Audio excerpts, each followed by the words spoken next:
안녕하세요. 책 읽는 세댁 다운입니다. 네, 오늘은 제가 아주 유명한 추리소설 작가죠. 히가시노 게이고의 붉은 손가락이라는 책을 소개해 드리려고 합니다.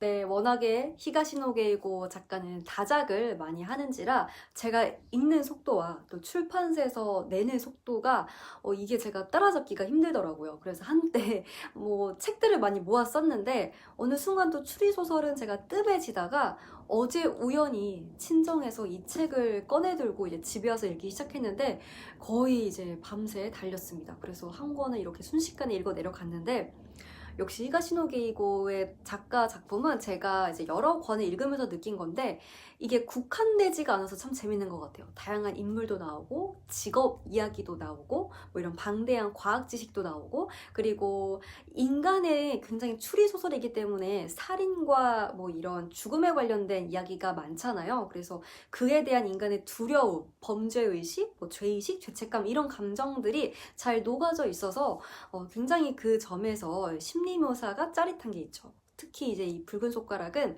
가정을 다룬 거예요. 그래서 일본의 한 사회 모습도 다루거든요. 10대 청소년의 범죄와 그리고 고령화 사회로 인한 치매 부모를 가진 한 가족의 모습을 또 담고 있습니다.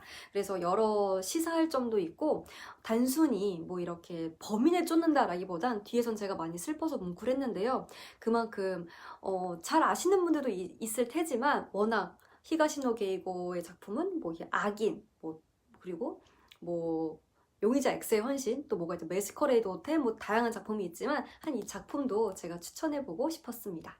네, 히가시노 게이고는 원래 직장인이었다고 해요. 그래서 직장 다니면서 취미로 이제 추리소설을 쓰기 시작했는데 그게 흥행이 되면서 작가로 됐다고 합니다. 참 신기하죠. 이제 직장인이 이렇게 다작을 많이 하는 작가가 될 줄은.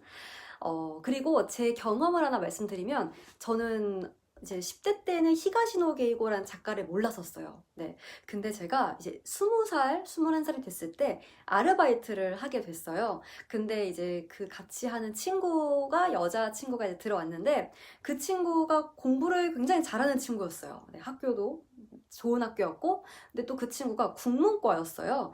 그래서 제가 그냥 또 친해지려고, 너 책 되게 많이 읽었겠다. 이렇게 국문과는 어떻게 들어간 거야? 했더니 논술로 갔어? 이러더라고요. 그래서 논술? 그럼 너 책 뭐 읽었어? 했더니 저에게 히가시노 게이고 알아? 이러는 거예요.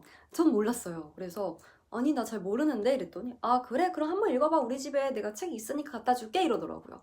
그래서 그 다음날 이제 그 친구가 저에게 책을 갖다 줬는데 저는 그냥 이렇게 한 권, 두 권 정도만 주는 줄 알았어요. 그랬더니 그냥 안녕 이랬더니 저에게 백화점 쇼핑백의 그 가방에 책을 가득 담아서 준 거예요. 정말 제가 집에 돌아올 때 이렇게 가지고 왔었거든요. 이렇게 들고.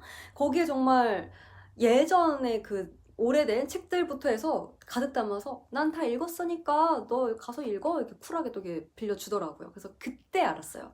그래서 그 친구의 경험으로 이제 책을 읽게 됐는데 그 친구는 히가시노 게이고 책을 고등학교 때 엄청나게 많이 읽었다 하더라고요. 제가 그냥 저도 예전에 논술을 준비한 적이 있어서 너 논술 어떻게 준비했어? 이렇게 물어봤더니 나 추리소설밖에 안 읽었어. 이렇게 말을 했는데 아무튼 그 친구가 엄청나게 방대한 독서량을 자랑하는 건 맞더라고요. 그래서 그때 그 덕분에 알게 됐는데 그래서 20대 때 많이 읽게 되었습니다. 네, 그래서 이제 지금은 그 친구랑 연락은 안 하지만 참 책을 볼 때마다 생각이 나요. 그래서 고마운 마음도 크거든요. 그 친구 아니었으면 제가 언젠간 알았겠지만 그 독서에 대한 좀 충격을 좀 준 친구였어요. 10대 때도 저는 그때 당시 10대일 때는 뭔가 이런 비문학에 나올 법한 지문을 많이 읽는다거나 이렇게 필수 문학, 고3 수능 필수 문학 시 이런 것만 저는 달달달달 읽기만 했는데 또 그 시간에도 이렇게 방대하게 여러 독서를 한 그 친구가 놀랍기도 하고 부럽기도 하더라고요. 그래서 참 그것도 중요하구나. 10대 때 독서 경험이 중요한데 나는 그거를 좀 수능에 치우쳤구나라는 생각이 이제 뒤이어 깨닫게 됐고요. 또 친구가 이렇게 책을 한 번에 팍 주게 되니까 그거에 대한 또 충격도 좀 있었어요. 이렇게 저는 한 몇 권 이렇게 찔끔찔끔 읽다가 그 친구가 이렇게 팍 한 번 하니까 또 그거에 대한 이 정도 양으로 읽어도 될 수 있구나 생각이 그때 딱 들었거든요. 그래서 제가 그때부터 책을 약간 좀 많이라는 것도 알게 되었죠.